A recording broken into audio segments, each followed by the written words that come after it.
Sangwa amahoro nshuti mukunzi wacu ubandanya kubana natwe ngaha kuri ino mboneshakure igushikiriza amakuru yose, inkuru kumwe n'ibiganiro bigezweko biriko biravurwa irya nino mu gihugu c'u Burundi ndetse no hakurya y'imbibe z'igihugu c'u Burundi mu yandi makungu. Ntunyemerere nkuhe ikaze. Turi ku munsi wa mbere w'indwi, igenekerezo ry'icumi n'indwi z'ukwezi kw'indwi, umwaka n'ibihumbi bibiri na mirongo ibiri na gatatu. Utegerezwa gusa gufyonda sabone canke subscribe nawe utarafyondako, hama ukabandanya urashikirwa n'amakuru yose, inkuru kumwe n'ibiganiro bigezweko biriko biravurwa hoba mu gihugu c'u Rwanda, mu gihugu c'u Burundi nyene, ari navyo tubagezako cane cane mu gihugu ca Repubulika Iharanira Rusangi ya Kongo, mu gihugu c'u Buganda, mu gihugu ca Kenya, mu gihugu ca Tanzania, vyose uko vyakabaye kamwe ku kandi ndetse bikagushikako mu ba mbere kandi ku gihe. Ibibanza vy'iratiro uko vyari ejo n'uyu munsi niko biri, nta gishasha gihari. Mu gihe c'ici benshi bakunze kwita sama, abatari bake baraza mu karuhuko bavuye hanze y'igihugu. Kimwe mu bibazana hakaba harimwo gutembera Uburundi na cane cane ahari ibibanza vy'iratiro. Ubwo none ibibanza vy'iratiro birategurwa neza kugira bitegurire igihe nk'iki, ndetse ingenzi zisange hasayangana akanoti ntigasubire inyuma. Twegereye abakorera mu gisata co kwakira ingenzi, kuzitembereza no kuzihamagarira kugendera Uburundi.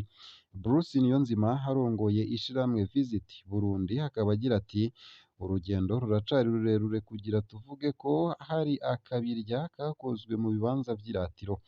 Asigura ko intambamyi nyamukuru ibibanza vy'iratiro bifise mu Burundi ari ukudatunganywa neza. Nk'akarorero ahatari hake nta kibanza kihari co kwakirirako ingenzi n'aho ziruhukira, nta mazi yo kunywa, nta bikoresho bikwiye abakira ingenzi bifashisha, amabarabara hameze nabi kugira bushikire ivyo bibanza, nta tuzu twa surwumwe ndetse n'ibindi. Dative Uwimana arongoye ishirahamwe Ikaze Ventures rikorera mu gisata co kwakira ingenzi no kuzitembereza mu bibanza vy'iratiro hano mu Burundi, nawe hatwiganirira ati ibibanza vy'iratiro uko vyari ejo n'uyu munsi niko biri, nta gishasha gihari. Abandanya agira ati abaza mu buruhuko bavuye hanze barabihurumbira kuko naho hadatunganijwe neza ibibanza vy'iratiro mu Burundi ni vyiza, ariko ikibabaje uwugiye ahantu rimwe ntiyipfuza kuhasubira kuko aba azi ko hatabishasha vyakozwe. Bruce Niyonzima yongera gusigura ko ibibanza vy'iratiro bimwe bimwe bidakenewe guhindurwa kugira bihurumbirwe, ahubwo bitegerezwa kuguma uko bisa kugira ngo bigumane ubwiza bwavyo. Akabirya gakwiye gukorwa ni ugutunganywa neza. Yongera ati naho biri uko hari ibibanza vy'iratiro bimwe bimwe vyanaguwe nko ku mashuha ya Kayanza, Igishora ndetse n'ahandi. Agasaba ko leta yotumirira abo mu gisata c'abigenga bashire imitahe mu gisata c'ingenzi, barihe ikori nk'uko bigenda mu bindi bihugu. Leta siyo itegura ibibanza vy'iratiro, ahubwo yo ifise igikorwa co gusuzuma uko bitunganywa n'abigenga, ikanabashiriraho amategeko. Nayo kandi womenya ko kugeza ubu Uburundi bufise intara zitanu, komine 42, zone 447 n'imitumba 3036. None mu matora yimirije bizogenda gute? Ayo ni amakenga y'abanyepolitike batandukanye kuko ibwirizwa rigenga amatora rihari kugeza ubu ryisunga indinganizo ya kera y'ukuntu Burundi bugabuwe mu ntara, komine, zone n'imitumba, kandi ubu vyaragabanijwe vyose. Ivyo biruko mu gihe mu mwaka w'ibihumbi 2025 hazoba amatora mu Burundi. Akarorero mu gihe ibwirizwa rihari rivuga ko abakenguzamateka hatowe 2 mu ntara, ni ukuvuga ko hagumye ibwirizwa rihari hoca haba abakenguzamateka 10 gusa bava mu ntara zitanu. Iryo bwirizwa nyene rivuga ko buri mutumba userukirwa n'umuntu umwe mu nama mpanuzwajambo ya komine. Mu gihe ibwirizwa rihari ritohindurwa, hoba ibitigiri vy'umurengera mu nama mpanuzwajambo kuko imitumba yarongerejwe cane mu ndinganizo nshasha. Saho gusa hari ivyohinduka no mw'itorwa ry'abashingamateka uko intwaro z'amazone, amakomine n'imitumba bizoba bitunganijwe, hose hakwiye impinduka.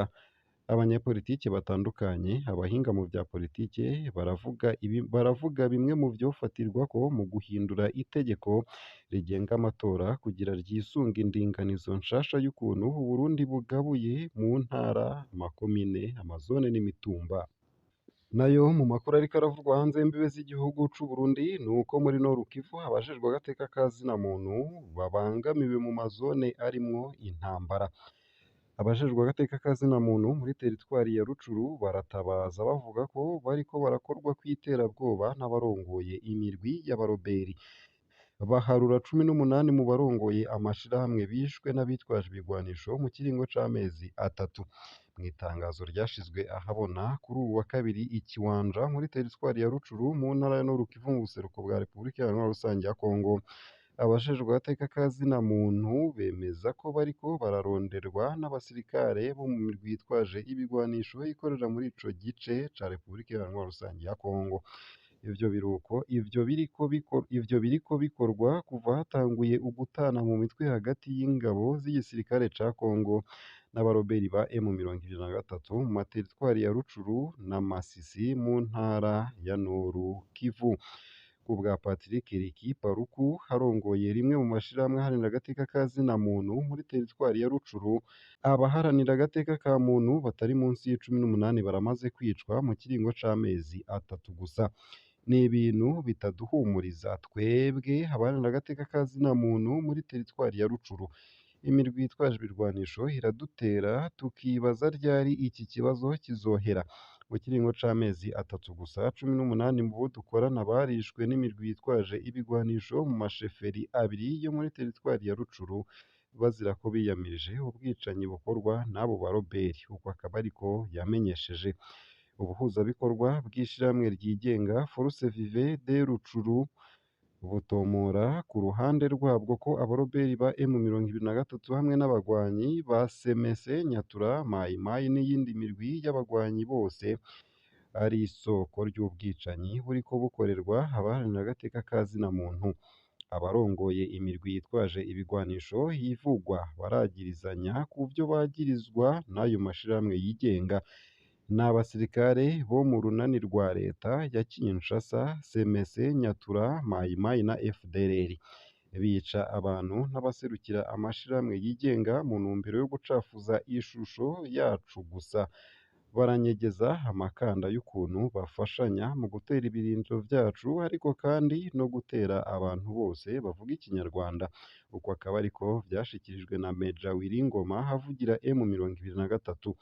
Nitwokwigera twica abanyagihugu batwizera kandi twitwa ko ducungereye mu gitondo, ku murango no ku mugoroba, kandi tubakingira nk'uko bitegekanijwe. Uko akaba ariko vyongerwako n'uwo musirikare avugira M23. Agira ico ashikirije, Jules Murumba, umwe mu barongoye imirwi irwanira muri ako karere, ata makosa ku baroberi ba M23. Twagiye hamwe kugira ngo tugwanire ineza ya bene wacu bageramiwe n'agacinyizo mu ntara yacu. Vy'ukuri ni abaroberi ba M23 bica abanyagihugu. Uko akaba ariko vyashikirijwe na Jules Murumba. Kuva mu ntango z'intambara muri ico gice c'ubuseruko bw'igihugu, teritwari ya Rucuru yamye ikorerwamwo ubwicanyi ku banyagihugu. Mu ndwi iheze abanyagihugu barenga 10 barishwe mu gace ka Bungushu muri sheferi ya Bwito muri Rucuru. Kubw'umushingamateka haturuka muri iyo ntara, aho iryo bara ryaguye hacungerewe n'abasirikare bo mu ngabo z'akarere ka EAC. Uwo yatowe yagiriza ingabo za EAC zo mu gihugu ca Kenya na Sudani y'Epfo gukorana cane n'imirwi y'abagwanyi ba M23. Ntivyumvikana kubona abantu bicwa muri ico gice citwa ko kiri mu minwe y'ingabo z'akarere. Dusaba ko ingingo ruhasha zifatwa mu ntumbero yo kugarukana umutekano. Uko akaba ariko asabana agashavu. Abantu barenga ibihumbi 100 barataye izabo, abandi baharurwa mu macumi baricwa bivuye ku rutavanako rw'ibitero vy'imirwi yitwaje ibigwanisho mu ntara ya Noru Kivu mu buseruko bwa Repubulika Iharanira Rusangi ya Kongo, nk'uko biri mu cegeranyo ca ONU muri ntwarane guheze. ngaha akaba ariho nsoreje ano makuru nari naguteguriye ariko aravurwa kuri uwu muhingamo wo kuri uyu munsi wa mbere w'igenekerezo ry'icumi z'ukwezi kw'indwi umwaka w'ibihumbi bibiri na mirongo ibiri na gatatu. Ndakwifurije kubandanya uraroranirwa mu byo uriko urarangura uwo munsi.